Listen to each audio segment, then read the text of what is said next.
Hello and welcome to our channel. For today's video, I'm going to teach you how to turn on NVIDIA RTX. Before we started, please don't forget to like and subscribe and click the notification bell for you to be updated to our latest tutorial videos. Without further ado, let's now begin. So to start with, you first want to have this NVIDIA control panel downloaded. You may already have it on your PC, but if you don't, just head over here to the Microsoft Store and you can download it for free. So once you have it downloaded and ready to open, we're just gonna go ahead and open that, and it will look something like this and probably have you on this page first in the 3D settings.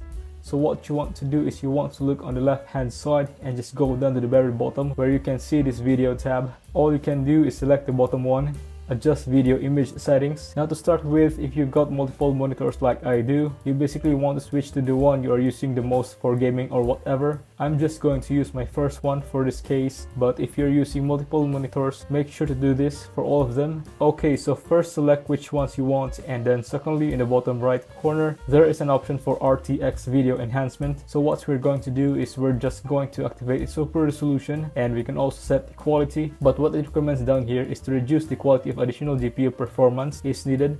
So if you need that performance elsewhere at the same time, you just want to make sure you want to lower the quality a bit. Now once you're ready to go, click apply and you're ready to go. You start your games and RTX will be activated.